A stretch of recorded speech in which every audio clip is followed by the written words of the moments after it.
Veja no RR News desta semana.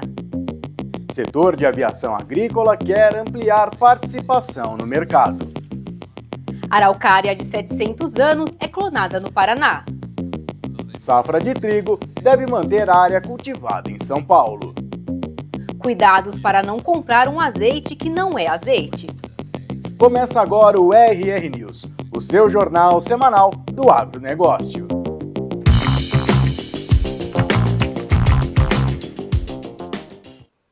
A Embrapa clonou uma araucária de cerca de 700 anos que tombou durante temporal em Cruz Machado, no Paraná. A clonagem foi um desafio devido à idade avançada da árvore, que tinha 42 metros de altura. Ela era, até então, a mais alta do estado. Isso aí é uma grande conquista para toda a ciência, para toda a sociedade, para a região aqui e para a produtora. Que a gente realmente conseguiu fazer uma coisa inédita, né, que é resgatar uma araucária de uma idade tão avançada, uma araucária gigante, conseguir fazer a propagação dela, e isso é realmente uma coisa inédita, muito interessante. Quanto maior a idade de qualquer planta, como de forma similar ao ser humano, mais difícil é as células responderem. Então essa araucária, por ser muito velha, muito antiga, realmente a habilidade dela se regenerar, os tecidos dela, ela é muito baixa. Então isso também é um grande mérito de ter conseguido isso. A gente imagina que essa árvore não vai atingir a mesma idade que a mãe dela, da onde se tirou os clones, porque a questão da idade é cumulativa. Então essa muda que nós entregamos aqui hoje, que nós plantamos, ela já nasceu com a idade próxima àquela idade da planta matriz. Isso quer dizer que ela não vai mais ter uma vida útil tão longa como tinha a mãe dela. É possível fazer novas mudas, novos clones a partir dessas mudas. Então, por isso o desafio inicial foi maior, a partir dessa pouca quantidade de brotações disponíveis, em qualidade boa, e agora sim, então nós plantamos essas mudas, quando elas crescerem a gente pode fazer mais cópias, caso haja necessidade, caso haja demanda. A importância de fazer uma muda dessas, de uma planta tão antiga, ela se baseia principalmente na questão de que essa planta tão antiga, ela tem uma história muito rica. Imagina, mais de 600, 700 anos de idade. Então o que essa planta passou, ela tem uma resistência às intempéries muito grande. E com isso nós conseguimos resgatar esse DNA dessa planta, conservar esse DNA para estudos futuros. Talvez essa planta tenha alguma característica que a gente hoje não saiba qual é, que fez com que ela vivesse tantos anos assim. Então essa muda hoje que nós acabamos de plantar, mesmo ela tendo uma idade já avançada, ela é bastante frágil, que não deixa de ser uma muda porque é pequena. Então ela carece, necessita de todos os cuidados similares a uma planta nova. Tem que irrigar caso não ocorram chuvas, tem que controlar a mato-competição, enfim, todos os cuidados de uma araucária nova que vai ser plantada. Essa planta que nós acabamos de plantar é uma muda, totalmente indefesa como uma araucária normal. Então não adianta querer pegar o galho agora, multiplicar ou tirar ela daqui e plantar em outro local, ela vai morrer simplesmente. Então agora o cuidado é realmente com ela aqui no local, cuidar da questão da água, cuidar da questão da mato-competição. Muito feliz, sabe, orgulho muito grande de ter conseguido fazer os filhinhos da antiga araucária, né, que é um prazer de ter eles de volta na propriedade, que a família está muito feliz com isso e tudo. Fazia mais de 60 anos que estava na família e a gente sempre preservava ela bastante. Eu recebia bastante turistas para ver, de estrangeiros vinham fazer visita nela e o pessoal daqui da cidade também. E agora a chance de ter de volta ela e continuar recebendo o pessoal e para a hora que ela tiver mais grande, né, por causa que agora ela tá muito pequena, daí a hora que ela estiver produzindo já para manter a genética dela, continuar na propriedade. E a araucária é um caso de amor? Amor da família. O que nem diz, cortou uma araucária aqui é pedindo briga com nós. Após registrar números positivos em 2024, seguindo em franco crescimento, o setor de aviação agrícola quer popularizar os serviços entre os produtores. O Brasil fechou 2024 com 2.722 aeronaves agrícolas em sua frota, um crescimento de mais de 7% quando comparado a 2023. E se pensarmos na última década, esse crescimento chega a 42%. Primeiro que a gente está muito animado, porque realmente todo o trabalho está dando resultado. A tecnologia está chegando no campo com força, onde a tecnologia avança, a produção avança. Com isso, a aviação agrícola tem crescido um monte, nos enche de esperança que 2025 a tendência é ser ainda melhor, que a gente consiga repetir os 7,21% e possa tornar 2025 ainda melhor do que foi o 24. De que maneira conquistar um público maior, abranger um público maior dentro do mercado do agronegócio? Nós precisamos levar informação para mais pessoas e precisamos principalmente mais pesquisa no setor. O setor pesquisa muito pouco ainda, a gente precisa de mais presença dentro das universidades, que os jovens pesquisem sobre o nosso segmento, sobre como a gente pode fazer as coisas ainda melhor. A questão de investimento é sempre um ponto que desperta a curiosidade dos agricultores. Dessa forma, algumas opções aparecem como alternativas para que eles possam contar com esse tipo de serviço em suas propriedades. A aeronave ela se torna barata em custo por hectare quando você menciona a produtividade dela. A princípio, a aquisição de uma aeronave é cara. O valor é elevado para se comprar um bem, mas quando você coloca o que ele produziu no ano, dividido e fazendo as contas, você vê que o custo por hectare daquela aeronave se tornou muito barato para a produção. Hoje, o custo de uma aeronave se torna mais barato do que a utilização até de um trator ou de um drone. Mas a necessidade de investimento inicial faz com que seja altíssimo a princípio para o agricultor. Em muitos casos, existe a terceirização do serviço, que é o caso que eu faço. O agricultor, ele não quer comprar aeronave porque ele não quer imobilizar um capital, então ele prefere terceirizar o serviço. Então ele contrata uma empresa para fazer a área dele determinada e nesse meio ele mixa aeronave, drone, trator, ele utiliza conforme a ferramenta seja mais necessária naquele momento. E aí ele consegue também uma otimização do trabalho dele no campo. Um alerta aos consumidores. Alguns fabricantes de azeite têm recorrido ao jeitinho brasileiro para driblar a alta dos preços do produto. Surgiram recentemente no mercado óleos de bagaço de azeitona. Embora alguns produtos busquem cumprir as regras de identificação no rótulo e na embalagem, alguns fabricantes têm adotado estratégias de identificação que podem causar confusão ao consumidor. Eles trazem a identificação de que são feitos 100% de oliva e que possuem os mesmos benefícios à saúde que o azeite, mas não são azeite. Além disso, estes produtos costumam ficar na mesma prateleira, com embalagem bem parecida. O atrativo do preço favorece a sua venda. O mercado pecuário quer buscar maior profissionalização do setor. Na análise de especialistas, a visão e gestão são consideradas duas das principais ferramentas para o negócio mudar de patamar e evoluir conforme as demandas e tendências do mercado da carne. Pode mudar só tudo, né? Ou seja, você, se não tiver visão, você não sabe o que você quer. Se você não tiver objetivo, você não sabe onde você quer chegar. Eu brinco muito que o pecuarista tem que responder 3 perguntas, né, em homenagem aos mineiros.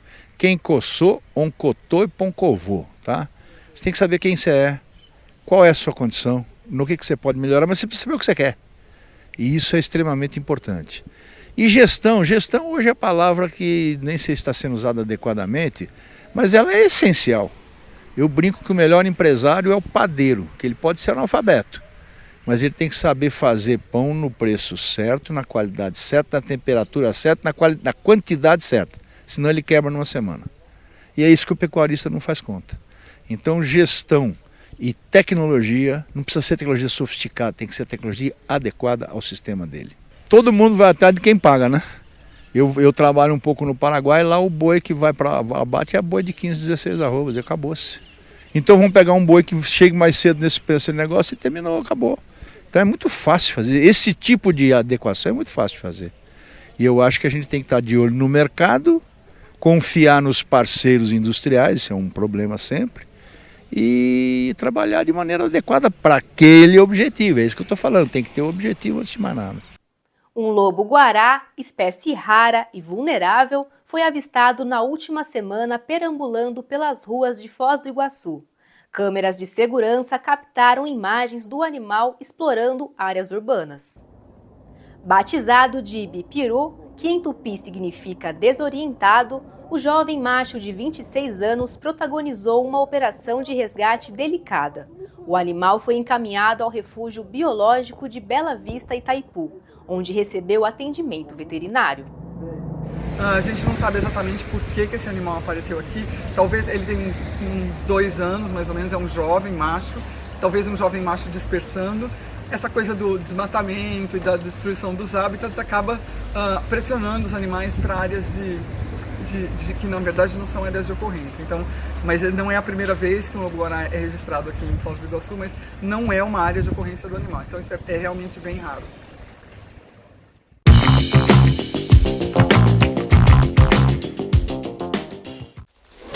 Chegou o Ruralflix, um novo serviço de streaming inteiramente voltado para o agronegócio.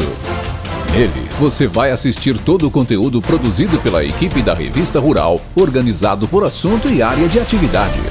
E você pode acessar pelo computador, tablet ou smartphone. Legal, né? Então não perca tempo e tenha acesso a todas aquelas reportagens que você tanto gosta. Ruralflix, para ver, aprender e se divertir.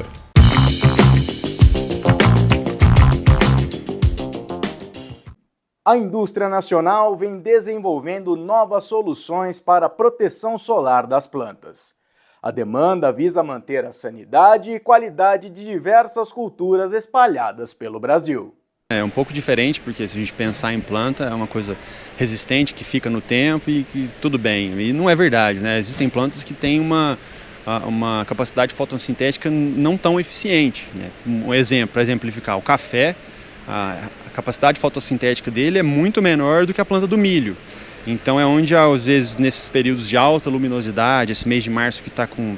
era para chover e não está chovendo, mas ele acaba tendo alguns tipos de escaldaduras nas folhas, que é de fato um estresse causado pela alta luminosidade. É onde entra o protetor solar. Já vem sendo utilizado em fruticulturas, HF, café, e de uns tempos para cá existem alguns estudos que estão trazendo esse tipo de produto para grandes culturas, soja, feijão, cana, já vem sendo feitos alguns estudos, mas de fato isso é o que fala mesmo, ele é um protetor solar, impedir que os raios incidam de maneira muito alta no órgão que ele está protegendo. Ele consegue, qual a gama de proteção que ele pode oferecer em média, né? Eu sei que cada planta tem o seu diferencial, e também em produtividade, qual que é o impacto que isso pode causar?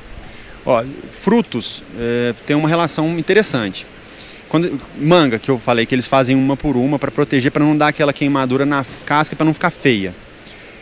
Quando a gente pega aí na temperatura, na hora mais quente do dia, ali por volta das 2 horas, eu vou conseguir uma diferença de temperatura externa de 3 a 4 graus e uma temperatura interna, quando eu meço com o termômetro interno, de 6 graus. Mas o que é mais interessante é que quando o dia começa a esfriar a partir disso, essa planta que está com o protetor, como ela não aumenta tanto a temperatura, ela cai a temperatura mais rápido. Então eu demoro mais para entrar no estresse térmico e saio mais rápido do estresse térmico. E isso para folhas também, então eu consigo aumentar a eficiência de uso de água, eu consigo aumentar a capacidade fotossintética, diminuo a atividade das enzimas oxidativas, então tem uma série de fatores que eu consigo trazer de ganho, de benefício. Quanto a ganho de produtividade, vai depender muito, porque da manga, por exemplo, se eu tenho uma manga manchada, eu tenho um preço nela. Se eu tenho uma manga que está com a casca lisinha, eu tenho outro preço nela, mas a produtividade foi a mesma. Então, às vezes, eu ganho em qualidade. Em algumas culturas já não. No café eu já mantenho mais folhas vivas, então, numa pós-colheita eu já recupero aquela planta mais rápido. Então, assim, é mais evitar entrar nesse estresse térmico e luminoso. E eu gosto de tratar como se fosse um seguro. Se tudo correr bem, o efeito dele vai ser pequeno. Mas se tudo correr não mal, mas estressante, igual está sendo, aí o efeito dele vai ser mais pronunciado. A Elanco oferece ao mercado o Bovigan Extra Vaca Seca, indicado para a proteção da glândula mamária durante o período seco. A nova versão do produto é 20% mais concentrada e deve ser usada imediatamente após a última ordenha do período de lactação. O Bovigan Vaca Seca, ele é um antibiótico intramamário para ser utilizado estrategicamente nesse período seco da vaca leiteira, que é um momento de descanso para ela. Entre o final de uma lactação e o início da próxima lactação, ela merece esse descanso, né? Depois que entregou tanto leite aí durante mais de 300 dias, muitas vezes, a gente oferece esse momento de descanso para regenerar a glândula mamária, em média aí de 60 dias, e a gente precisa tomar um cuidado bastante importante, que é a prevenção da mastite nesse momento, ou curar alguma possível mastite clínica ou subclínica, que a gente não conseguiu curar anteriormente durante a lactação, né? Alguma mastite subclínica, alguma mastite mais crônica que está incomodando ali aquela vaca durante a lactação, a gente não foi capaz de curar durante a lactação. A gente tem essa grande oportunidade de usar uma molécula que é o Bovigan Extra Vaca Secas, altamente concentrada, em base de longação, que permite essa proteção aí por até 60 dias durante esse período seco. Então, oportunidade para curar mastites subclínicas pré-existentes e também para prevenir novas infecções. Esse é o Bovigan Extra Vaca Secas. A perspectiva para a safra de trigo em São Paulo é de manutenção da área cultivada, apesar de algumas cooperativas indicarem redução, devido à migração para outras culturas. No entanto, produtores seguem investindo no cereal, impulsionados pela demanda das indústrias moageiras e pela rápida comercialização do grão. Apesar de algumas cooperativas terem apresentado redução diária em função de troca de cultura, as áreas migrando para sorgo, milho e outras forrageiras, também devido a custo, isso é uma opção do produtor, mas a gente também teve dados importantes que veio de uma cooperativa que tem o maior market share, né, da produção de trigo de São Paulo, mantendo a área. Então a gente tem esse balanço, algumas reduzindo, outras mantendo, né, e também alguns comerciantes e também produtores independentes tendo essa opção de entrar com trigo no plantio agora em setembro ou vai fazer essa escolha. Ainda os dados eles não são totalmente fechados, acho que pode ter alguma mudança, mas assim, na síntese geral, eu acho que a gente pode considerar que dá para se manter uma perspectiva de manutenção diária em relação à safra passada, porque o produtor agora está com várias opções. Ele tem o trigo, ele tem o milho safrinha, já perdeu a janela, mas ainda tem o sorgo, ele tem as forrageiras, a aveia preta, a aveia branca e até o triticale. Mas quando se fala do trigo, ele sabe que ele tem uma comercialização rápida, tem uma demanda muito grande das indústrias moageiras que estão em São Paulo. Então, a princípio, eu acho que a gente pode manter a área que foi produzida, que foi citada do ano passado, em face também do pouco estoque que tem a ser comercializado, que esse estoque vai ser comercializado até a próxima safra, vai depender de quem está com esse estoque na mão. Então é pouco trigo que tem no momento disponível para os moinhos, e então eu acredito que a safra de 2025 ela vai trazer resultados positivos, vai trazer também momentos em termos de incerteza em relação a clima, como que vai se comportar daqui até setembro, mas eu vejo com uma perspectiva positiva em termos de produção, talvez seja até o ano que o estado de São Paulo possa recuperar aquela grande produtividade de anos anteriores. Isso, claro, se o clima ajudar, né? For um clima neutro, com chuvas regulares, também baixas temperaturas, que o trigo também precisa disso. Isso vai favorecer o desenvolvimento do trigo no campo, né? Então, talvez, se tudo isso acontecer, a gente tenha uma recuperação em termos de produtividade. E, claro, produtividade bem acima, produtividade melhor para o produtor, com preço convidativo, ele consegue fechar a conta, mesmo reservando algumas áreas da fazenda, um percentual, né, da área de plantio, para outras culturas. Mas o trigo ele vem muito bem, sabe, fazendo esse mix com outras culturas e trazendo uma boa rentabilidade lá na frente, face à produtividade que a gente está esperando.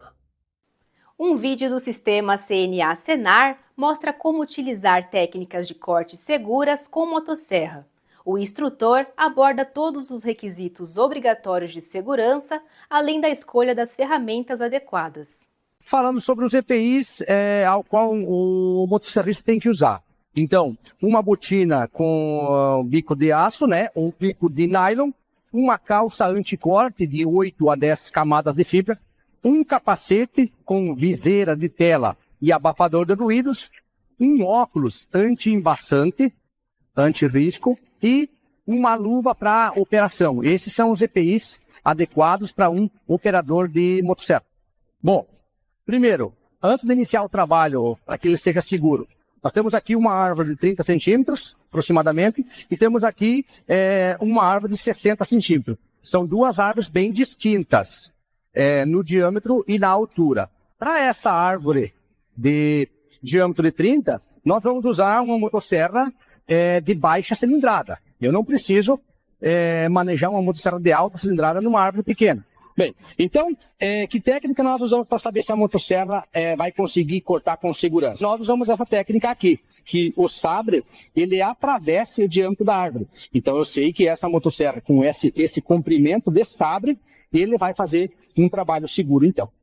Bom, escolhido a motosserra certa e apropriada, então, o que eu vou fazer aqui? Eu vou escolher as minhas rotas de fuga em 45 graus, uma à esquerda e uma à direita, porque a inclinação natural dessa árvore está aqui.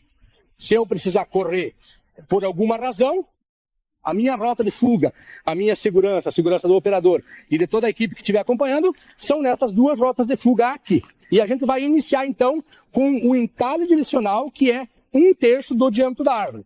No caso aqui, ela tem 30, 10 centímetros de profundidade o corte horizontal e 10 centímetros de profundidade o corte oblíquo. Bom, então aqui nós escolhemos a área de derrubada que é aqui, o ângulo de derrubada, e eu preciso me basear pela linha de orientação. É essa linha aqui que está em 90 graus com o sabre. Ela serve para nos orientar aonde que essa árvore vai cair.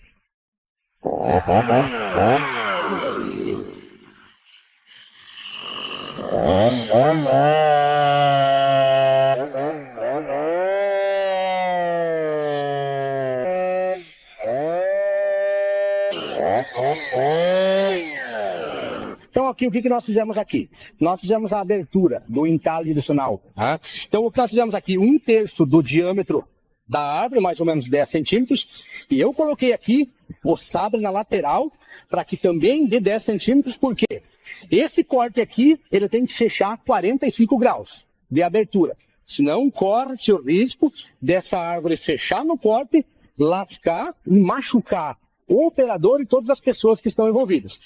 Por que eu cortei esses dois cortes? Porque geralmente uma árvore precisa de 7 até 10 cortes para mim abater. Isso aqui se chama sapopema, ou raiz tabular. Eu tirei aqui, então, um corte, 2, 3, 4, 5, 6. Então, eu tirei a sapopema dos dois lados, e o 7 é o corte de abate, então. Como que é realizado o abate da árvore com segurança? Nós vamos abater essa árvore de 2 a 3 centímetros para cima do corte horizontal. E isso faz com que a árvore vá se inclinar para o lado que nós determinamos aqui.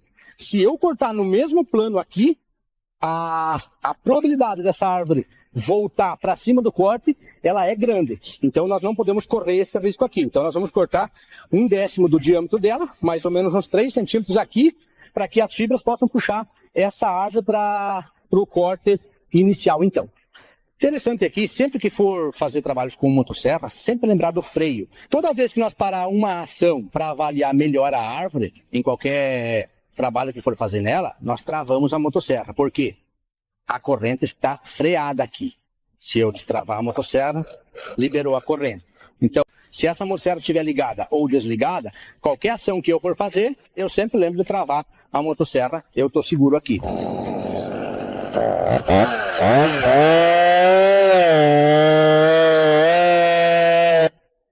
Bem, então aqui o último corte é o abate, eu iniciei aqui. O que eu tenho que prestar atenção agora? Eu fiz uma espécie de uma cadeira aqui. Eu escavei 2 centímetros para dentro, na linha de queda, e 2 centímetros para cima. Agora eu vou deixar o filete de ruptura. O que é o filete de ruptura? Ele funciona como uma dobradiça de porta. Ele puxa a árvore para onde eu quero. Então eu vou deixar ele mais grosso aqui. Geralmente o diâmetro dele é 1/10 do diâmetro da árvore. Então aqui 3 centímetros já resolve. Eu não posso cortar de forma nenhuma o filete de ruptura. Por quê? Essa árvore vai ficar sem uma direção de queda e ela pode girar em cima do próprio eixo, prender a motosserra e machucar quem quer que seja que esteja acompanhando. Aqui é o filete. Eu vou deixar ele mais ou menos 3 centímetros sem cortar. Ele vai puxar a árvore para a direção de queda que eu pré-estabeleci aqui no início.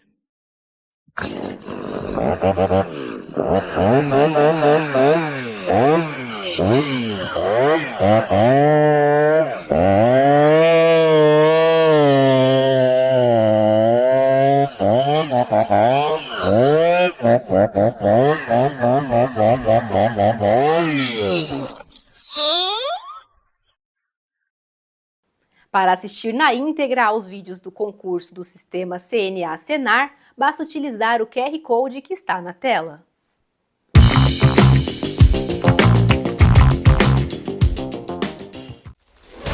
Chegou o Ruralflix, um novo serviço de streaming inteiramente voltado para o agronegócio. Nele, você vai assistir todo o conteúdo produzido pela equipe da Revista Rural, organizado por assunto e área de atividade. E você pode acessar pelo computador, tablet ou smartphone. Legal, né? Então não perca tempo e tenha acesso a todas aquelas reportagens que você tanto gosta. Ruralflix, para ver, aprender e se divertir.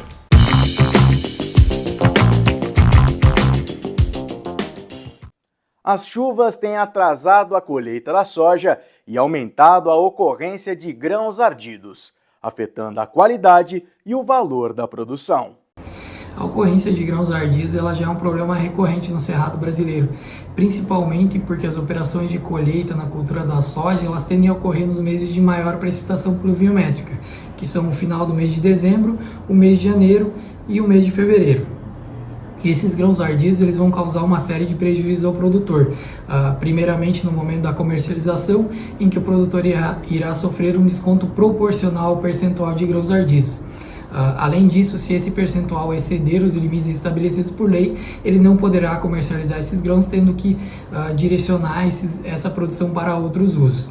E caso o produtor deseja armazenar a sua produção, muitas vezes ele terá dificuldade de armazenar grãos com elevado percentual de ardidos, porque essa característica acarreta em maior risco de fermentação da massa de grãos e aumento da temperatura da massa de grãos, trazendo prejuízos extras para o produtor. E como que o produtor pode mitigar então o problema? Uma das estratégias seria o escalonamento da semeadura, utilizando cultivares com diferentes ciclos, diferentes grupos de maturação. Contudo, essa estratégia pode ficar um pouco limitada nos anos em que acontece o atraso do retorno das chuvas. Outra estratégia seria um excelente manejo fitossanitário, reduzindo então as portas de entrada de água para a vagem e para o grão. E finalmente então a utilização de cultivares com tolerância à chuva na colheita.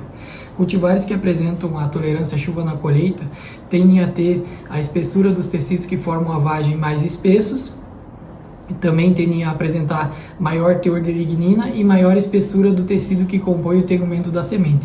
Todas essas características elas vão acarretar em menor troca de umidade com o ambiente, permitindo então que os grãos tolerem com maior eficiência o excesso de chuvas enquanto aguardam a realização da colheita. Uma noite de homenagens marcou a colação de grau de 160 formandos dos cursos da Faculdade CNA, celebrando a conquista do diploma e o início de novas oportunidades profissionais. A Faculdade CNA é a primeira instituição de ensino voltada exclusivamente para o agronegócio. Ela foi criada pela CNA para formar um profissional de nível superior, à altura da inovação e tecnologia presentes na agropecuária brasileira. Esse é um momento especial, né? Celebração, né? Celebração de vida, conhecimento. Eu acho que, eu sou médico também, eu acho que o conhecimento, ele cura as pessoas, né? e a gente vê uma instituição dessa, como a Faculdade CNA, a gente vê pelos alunos como eu, a gente se empenhando em fazer com que esse Brasil seja agro mesmo. Os resultados estão aí, o Brasil é verde, amarelo, azul e branco. E nós estamos aqui muito felizes para celebrar com todo esse corpo docente, os diretores. E é um momento muito importante para mim, muito gratificante, de crescimento pessoal, de crescimento profissional e realização pessoal. A gente, através do conhecimento que a gente adquiriu na faculdade, a intenção é conhecer as dores do produtor e poder sanar ou minimizar pelo menos essas dores, né? O que falta para eles é informação e tecnologia, a gente tem que levar isso aí para o colo deles, melhorando a produção, melhorando a qualidade de vida, que o produtor precisa. É uma sensação de missão cumprida, mas que dá um indicativo muito claro que nós temos muito a cumprir ainda, né? A Faculdade CNA tem um conteúdo muito rico, muito antenado em tudo aquilo que o mercado realmente está demandando. E eu estou falando de um mercado de trabalho bastante dinâmico, diverso, né? Desde de toda sorte de desafios. É um setor que enfrenta umas mais variáveis das situações. E o profissional que a gente está colocando hoje no mercado tem que estar atento e construir soluções para atender o produtor rural brasileiro.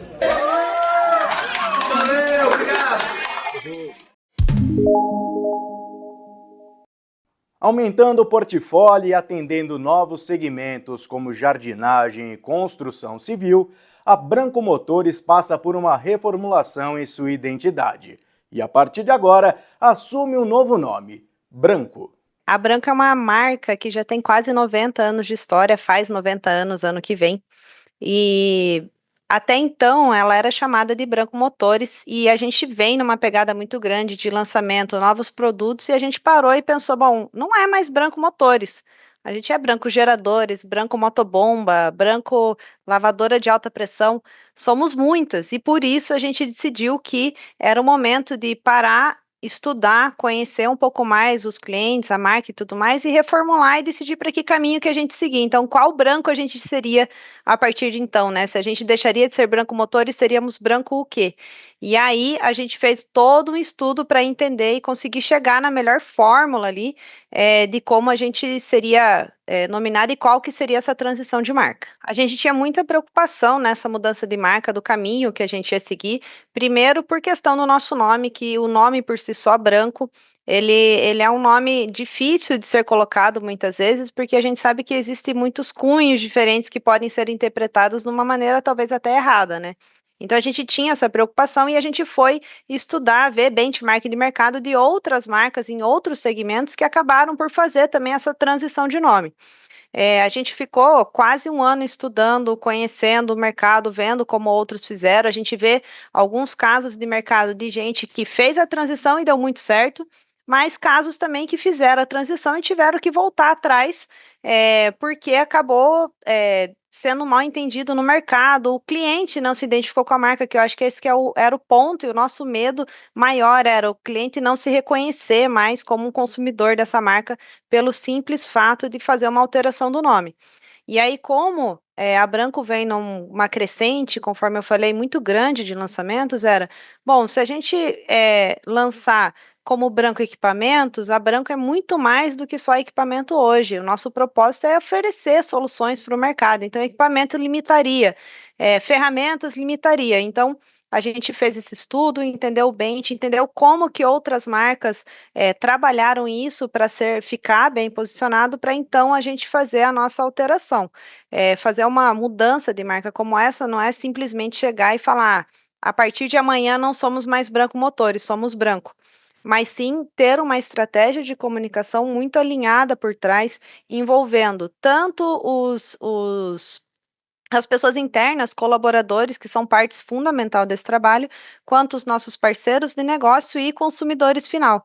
Então, a gente pensou numa estratégia de comunicação envolvendo todos esses pilares, fornecedores também, obviamente, para fazer essa transição suave, sem comprometer e sem prejudicar a visão e o posicionamento de marca que a gente tem hoje no mercado. Com 2024 sendo marcado por mais de 100 lançamentos nas mais diversas áreas de atuação da empresa, as expectativas para esse ano são bastante positivas. Para 2025, a expectativa é ainda maior de lançar uma quantidade ainda maior de itens no mercado, posicionando a Branco como a melhor parceira do negócio, né, a melhor parceira do varejo.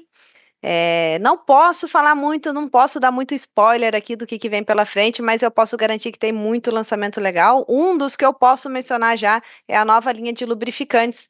E aí, quando a gente pensa em lubrificantes, né, não poderia ser Branco Motores, porque lubrificante vocês conseguem entender que tem um vasto portfólio aí, e por isso a mudança da marca.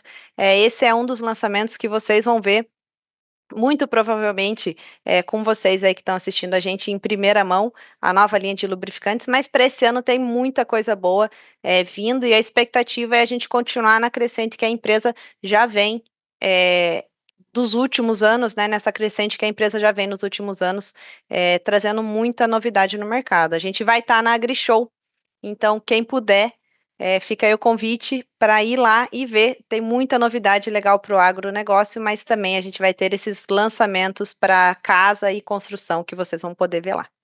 A tradicional exposição Herdeiros da Raça chega à sua 34ª edição, trazendo o melhor do manga larga marchador.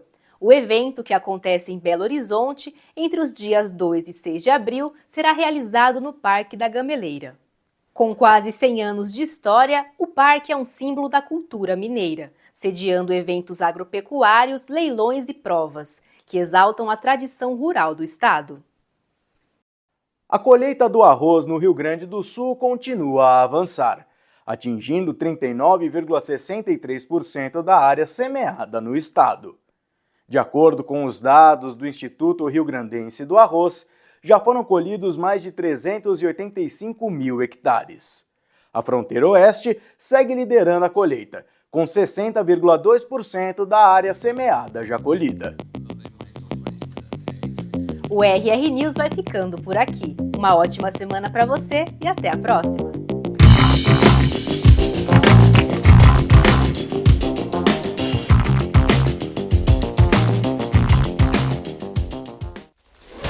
Chegou o Ruralflix, um novo serviço de streaming inteiramente voltado para o agronegócio. Nele, você vai assistir todo o conteúdo produzido pela equipe da Revista Rural, organizado por assunto e área de atividade. E você pode acessar pelo computador, tablet ou smartphone. Legal, né? Então não perca tempo e tenha acesso a todas aquelas reportagens que você tanto gosta. Ruralflix, para ver, aprender e se divertir.